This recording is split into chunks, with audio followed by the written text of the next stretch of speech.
Dear student, मेरा नाम doctor Mohan Murari Prasad है। Assistant professor commerce DAV college Siwan में पोस्टेड हूँ। ठीक है। आज जो है ये क्लास जो है एमकॉम सेकेंड सेमेस्टर के लिए है। ठीक है। ये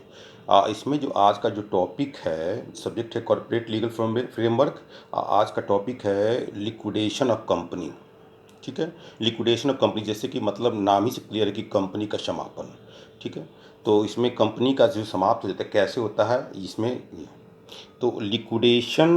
बोलता है कि is a legal term. Liquidation एक वैधानिक शब्द है and refer to the procedure, और एक ऐसे प्रक्रिया को वो सूचित करता है through which the affairs of a company are bound up by the law, जिसके द्वारा कंपनी जिसके बोलता है जिसके कंपनी के लॉ के द्वारा कंपनी का समापन किया जाता है, व्यवसाय का कंपनी के व्यवसाय का समापन किया जाता है। तो लिक्विडेशन एक लीगल टर्म है, एक वैधानिक शब्द है जो कि रेफर करता सूचित करता उस प्रक्रिया को जिसके द्वारा कंपनी के व्यवसाय को, जो अफेयर है कंपनी के व्यवसाय को, कानून द्वारा समापन किया जाता है। इट इज़ ए प्रोसेस, ये एक प्रक्रिया है through which life of a company, बोलता है एक प्रक्रिया है जिसके द्वारा कंपनी का जो जीवन जो होता है एंड इट्स ऑल अफेयर्स, और इसके सारे जो व्यवसाय है आर वाउंड अप, समाप्त कर दिया था, बंद कर दिया था है। And amount realize from assets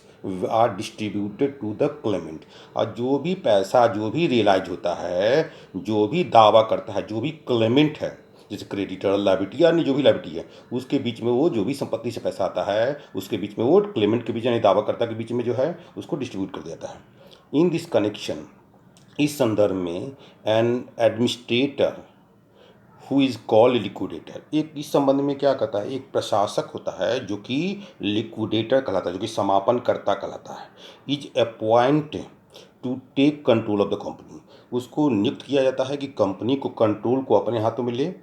collect its assets, और जो भी इसका संपत्ति है उसको वो कलेक्ट करें, वसूल करें, पे इट्स डेब्ट्स, और जो भी उसका कर्ज है उसको चुकाए, एंड फाइनली, और अंततः if any surplus are left, यदि कोई सरप्लस बच जाता है यानी अधिक, कोई भी अगर अधिक बच जाता है, they are distributed among the members of the company, और जो भी अगर सरप्लस बच जाता है वो कंपनी के जो भी सदस्य हैं, जो नॉर्मली शेयर होल्डर्स हैं जैसे हैं, उनके बीच में वो डिस्ट्रीब्यूट कर दिया जाता in proportion to their rights, जैसा कि उनके अधिकार है under the article of association, जो कंपनी के जो दस्तावेज होता है आर्टिकल ऑफ एसोसिएशन,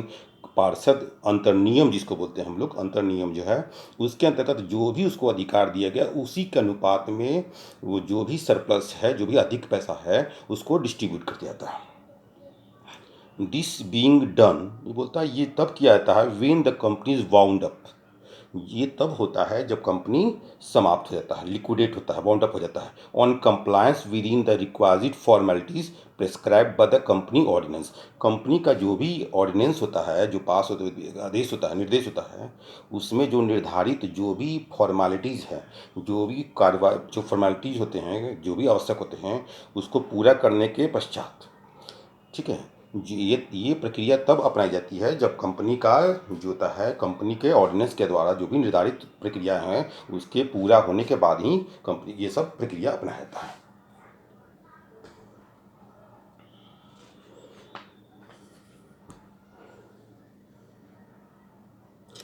ठीक है। Process of winding up of a company, एक कंपनी के बोलता है कि वाइंड अप करने का क्या प्रक्रिया है, समापन की क्या प्रक्रिया है। तो बोलता है when company goes into liquidation, जब कोई कंपनी लिक्विडेशन में जाता है, जब कोई कंपनी समापन में जाता है, the following process are involve, निम्नलिखित प्रक्रियाओं को शामिल किया जाता है। पहला, selling of the assets of the company, बोलता है कि जब कोई कंपनी लिक्विडेशन के प्रक्रिया में जाता है तो निम्नलिखित कार्रवाई जो होता है वो की जाती है, जिसमें पहला है selling of the assets of the company, company का जो भी संपत्ति है उसको बेचा जाता है। Second, paying off the liability of the company, अब कंपनी का जो भी लायबिलिटीज़ है, कंपनी का जो भी लायबिलिटीज़ है उसको पे किया जाता है, जो पैसा रिलाइज होता है उससे पे किया जाता है। If there is any deficiency,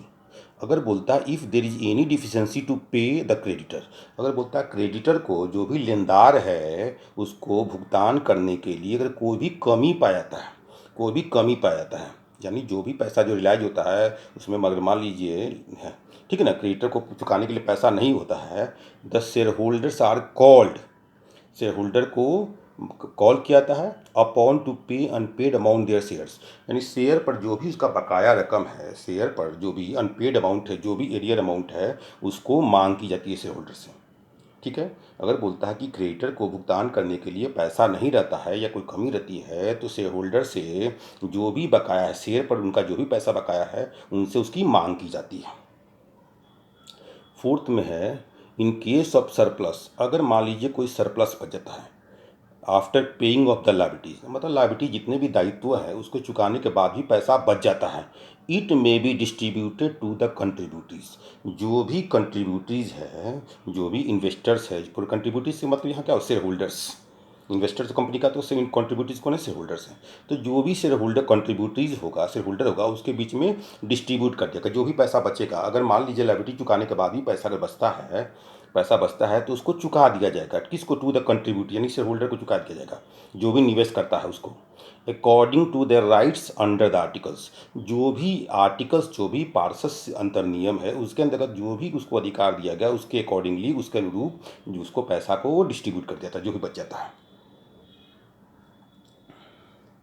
ठीक है, फिफ्थ में बोलता है कि एट द एंड, अंत में the registrar of the companies removes the name of the company, ये सारी प्रक्रिया हो जाती है तो अंत में क्या करता है, जो रजिस्ट्रार, कंपनी के जो रजिस्ट्रार होते हैं वो removes the name of the company from the register of the company, यानी कंपनी को जो रजिस्टर होता है उससे उसका नाम, जो भी रजिस्टर होता है उससे उसका नाम हटा दिया जाता है, which is maintain by his office, जो कि उसके द्वारा, जो उसके जो रजिस्ट्रार के जो ऑफिस में जो रजिस्टर मेंटेन करता है उसमें जो कंपनी सबका जो भी रजिस्ट्रेशन था उसका नाम होता है वहाँ से उसका नाम वो हटा दिया था।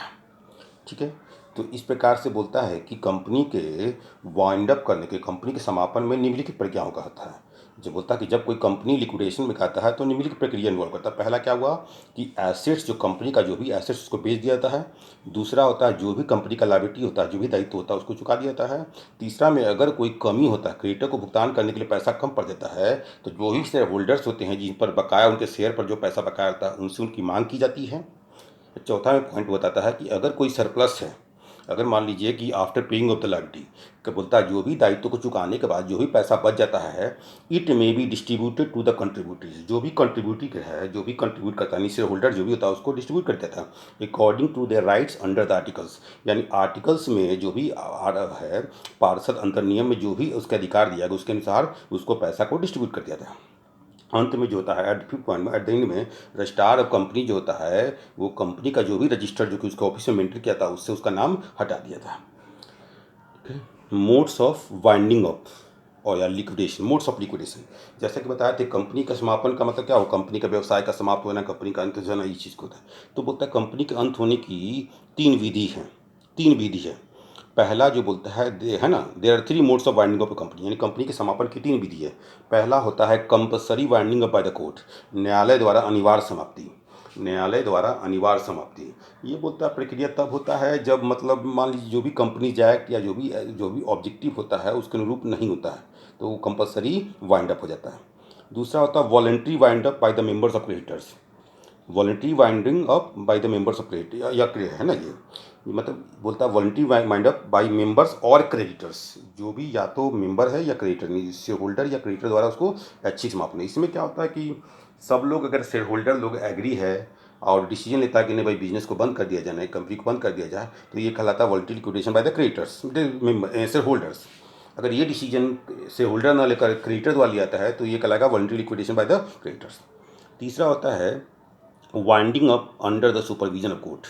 बोलता है न्यायालय के पर्यवेक्षण में समाप्ति। तो कोर्ट नॉर्मली इंटरफेयर नहीं करता है, लेकिन किसी पार्टी के द्वारा कुछ चाहे है ना, किसी पार्टी के द्वारा जो भी इंटरेस्टेड पार्टी, जो भी पार्टी द्वारा कोर्ट में अगर